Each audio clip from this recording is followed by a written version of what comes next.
the Ananta Kalyana Guna, the thousands and thousands of auspicious qualities Sadashiva radiates, in that all the aggressive, active qualities radiates through the right eye.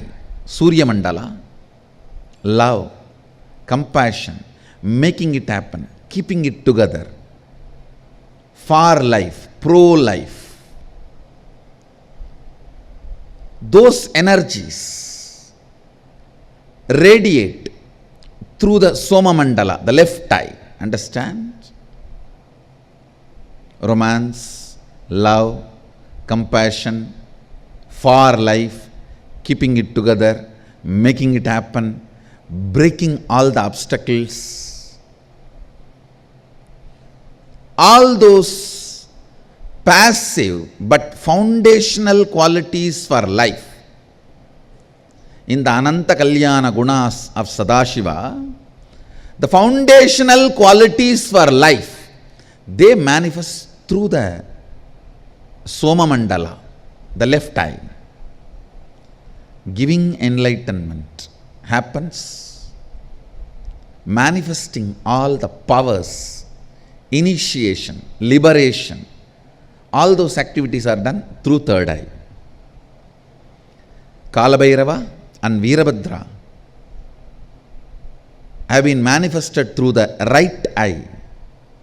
The powers of the right eye, the jata and nail. Subramanya manifested through the third eye. Ganesha manifested from the Soma Mandala.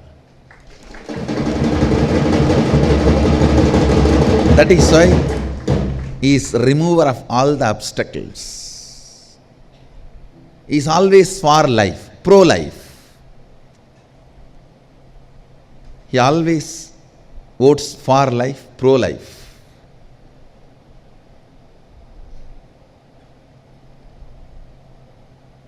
His space, his energy, joyful being. The moment you see, you can see, such a carefree, joyful being, does not diet to reduce the weight and look fit. Happy guy. and the way he is and very blissful being who goes on radiating far life energy, pro-life energy.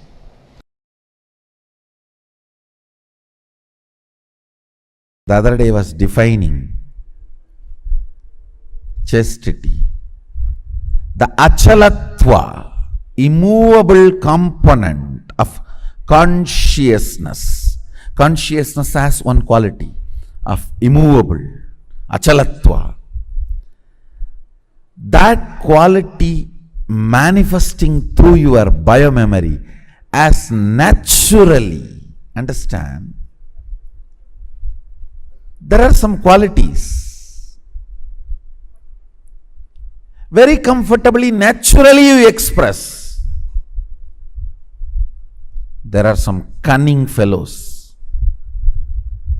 even after years, cannot learn integrity because they feel all the best things of their life is given because of their cunningness. The fools have not seen the best things life can give. See, it is like a baby steals 2-3 cars, small toy cars from his elder brother, from his cousin sister, and keeps all that, and he thinks, because of my stealing capacity, see what all I have.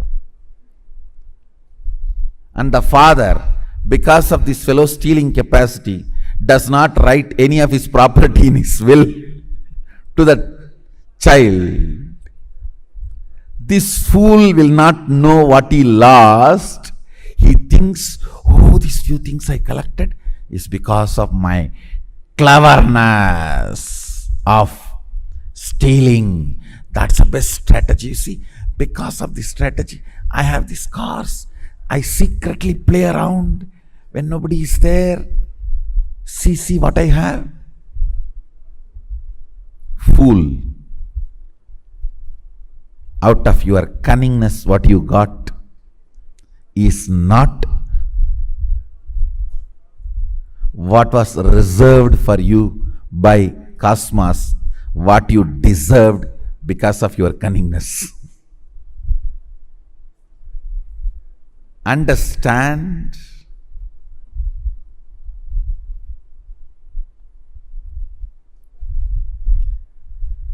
If your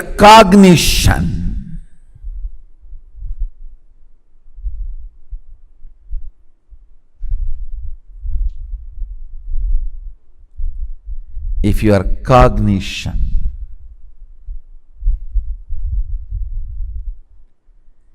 is comfortably flowing with the space of achalatva, I call that as chastity. Achalatva, dimension of consciousness manifesting through body and mind, is chastity. It's not just for women, understand? For woman the chastity is different, for man the chastity is different. But both have chastity.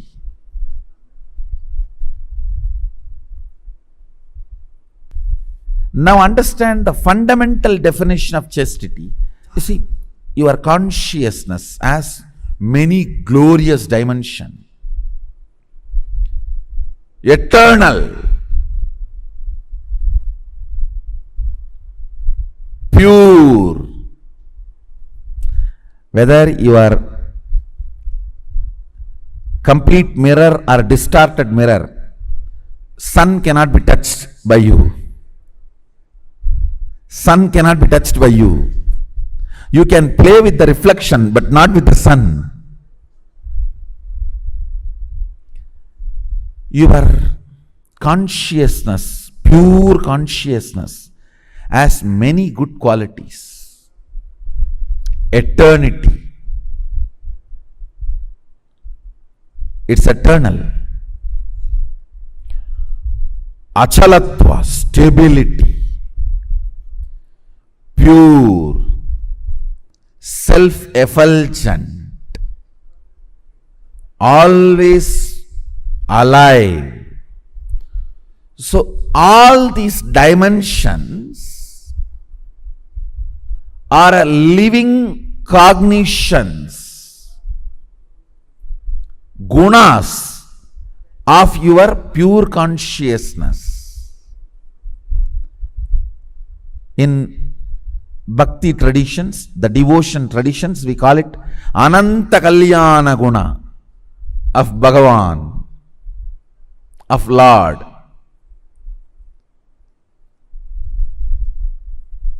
Ananta Kalyana Guna of Lord.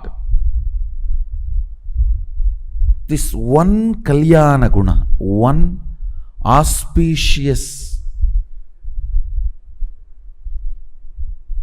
guna, character of your consciousness, achalatva, that manifesting through your biomemory, muscle memory, consciousness is chastity. Chastity is one of the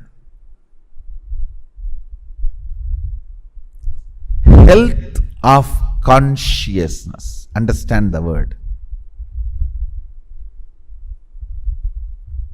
Chastity demonstrates your consciousness is healthy.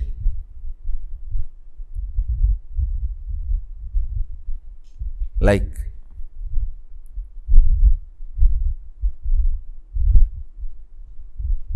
only mentally healthy person will be courageous. Understand? Sometimes the stupid decisions you take out of cowardness also may be appreciated by others as a bold step. No, that is not courage. Courageousness is health of consciousness. same way, chastity comes when your consciousness is healthy. Integrity comes when your consciousness is healthy. Understand? The cunning,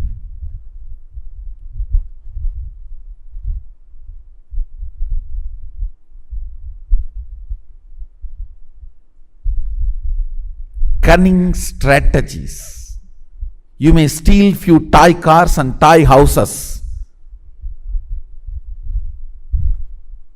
and keep it secretly, but you will miss what Sadashiva reserved for you.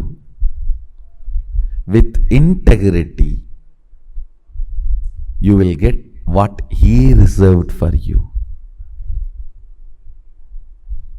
Understand? You deserve what he reserved.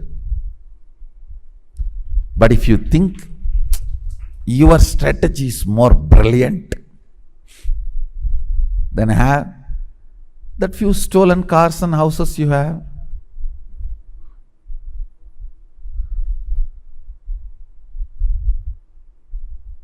Believing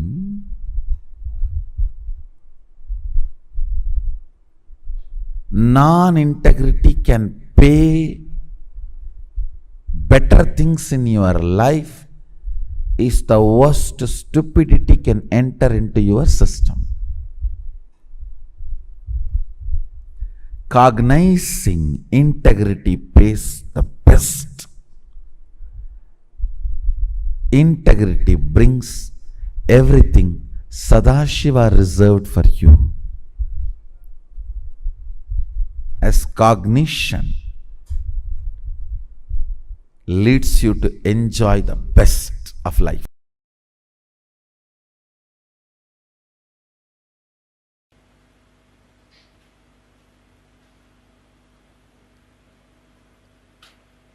Mahadeva is uncomparable, unique energy and beyond ego, just a simple innocent being.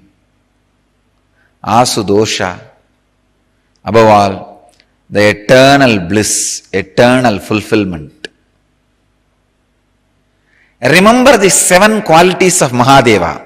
I have connected the 7 chakras qualities. Fantasyless being,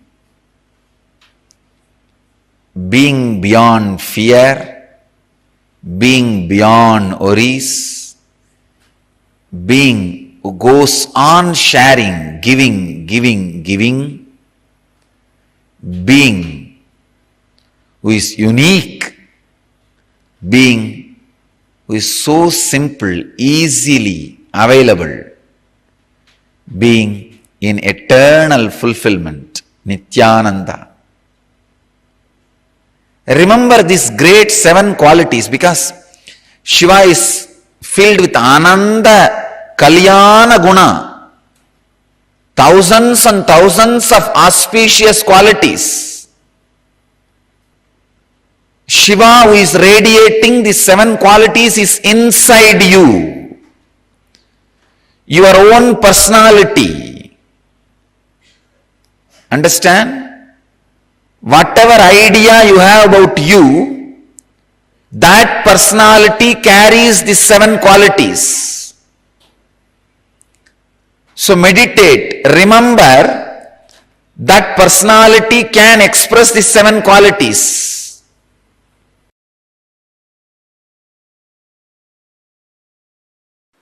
Shiva is not just the totality of few auspicious qualities. So by meditating on it, you become that. He is totality of auspicious qualities and consciousness. That is why when you invoke him, invite him, he occupies you and graces through you, radiates through you.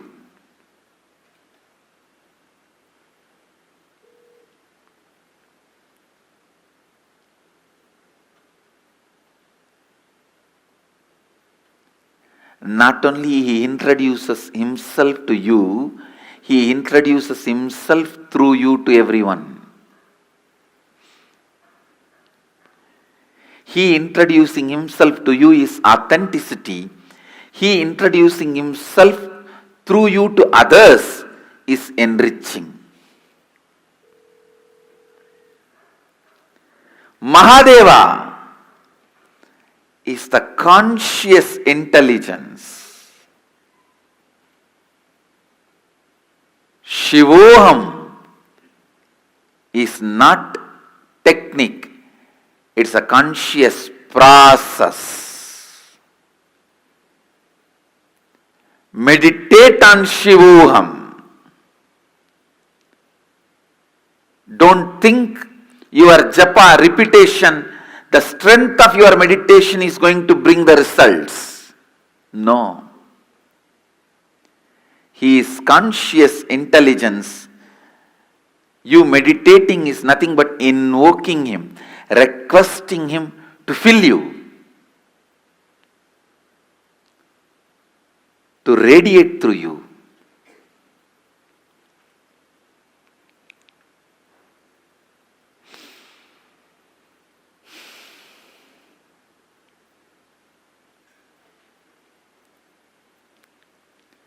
Mahadeva.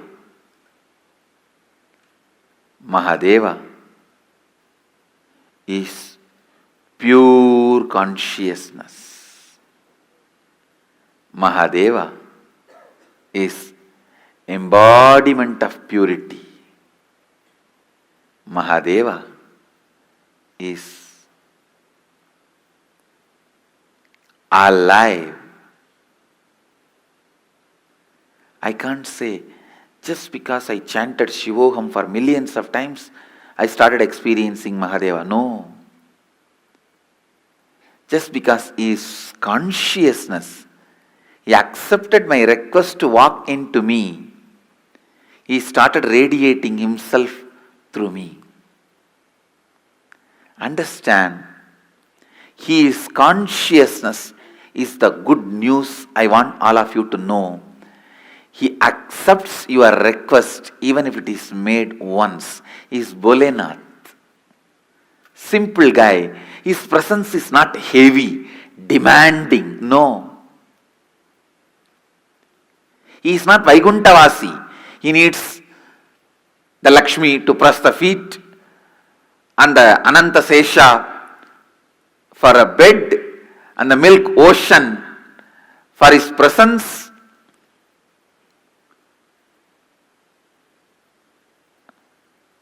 And all the best things, Shamantaka, the greatest jewelry for wearing. No, I am not disrespecting Vishnu. All I am trying to tell you is, Mahadeva is Bholenath. Even if you are already depressed like a cremation ground, you are almost there, your whole mind is dull, dead, depressed cremation ground, even then, he is happy to dance there.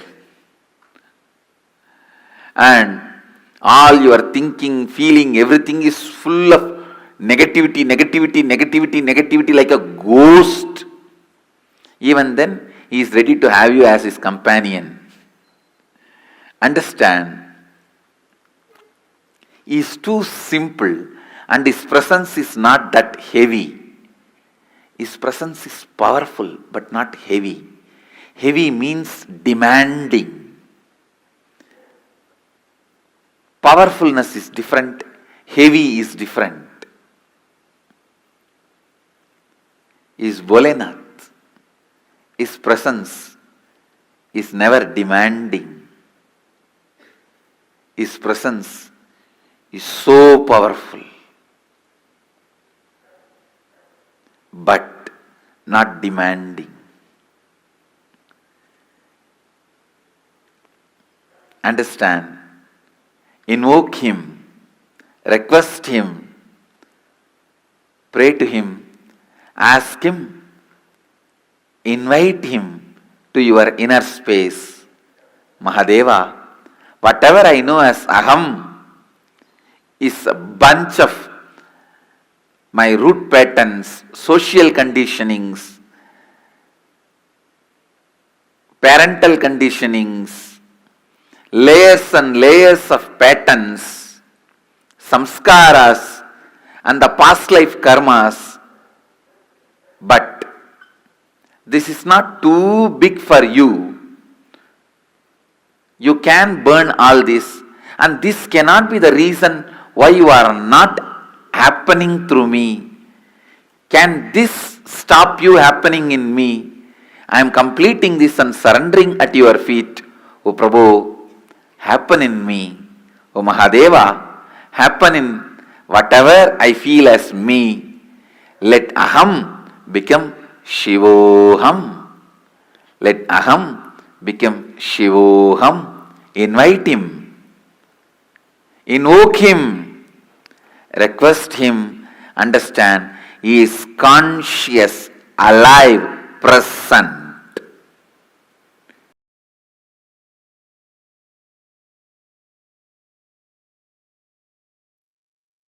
The Ananta Kalyana Gunas of Paramashiva, where he is present as that supremely embodied form of Paramashiva, embodying himself as eternally available and continuously being accessible to all of us, that eternal part of us, that component of us, which is not stopped by anything.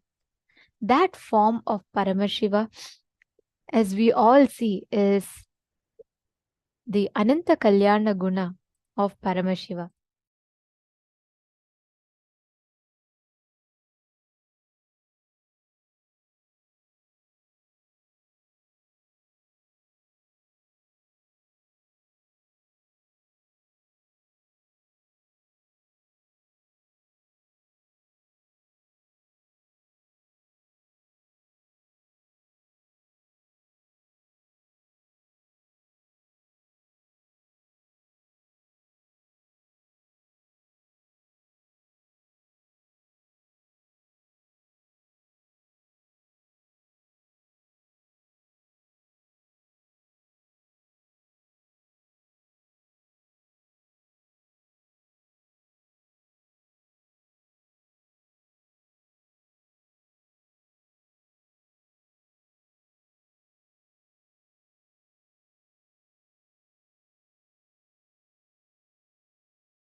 Paramashiva manifests as the eternal form, where he is continuously available again and again and again.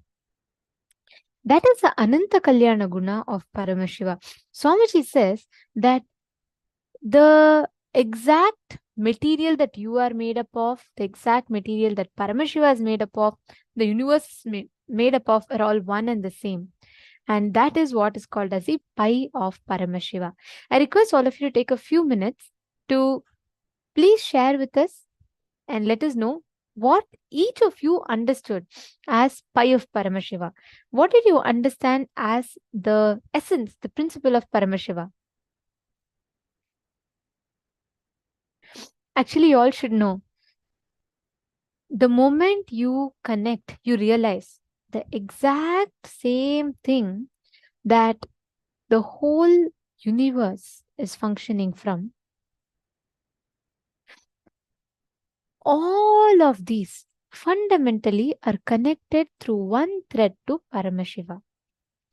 That one thread, that one principal unit is the pi of Paramashiva. And that is what Swamiji so beautifully revealed to all of us right now in this session.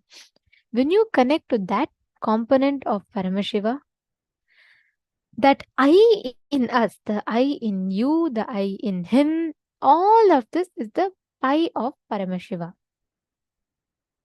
Akshaya Guna. Swamiji says the Akshaya Guna.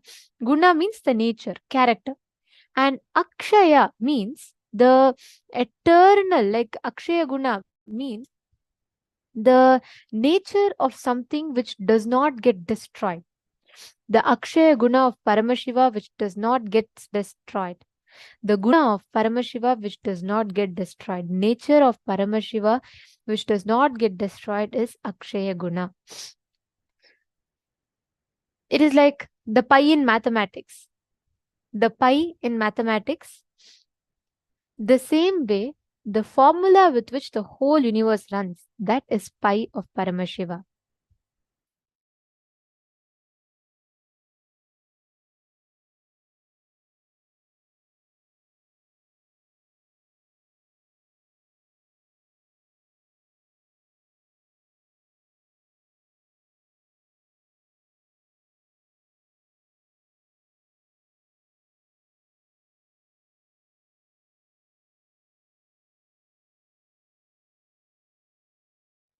Are all of you understanding? It's such a beautiful principle that Swamiji has revealed. If you just catch the pi of Paramashiva, something in you, that same component is same in Paramashiva. Same way, when you understand this oneness, the principle of oneness, your I is the pi of Paramashiva, you will, the way you see life, the way you perceive life will itself be different altogether.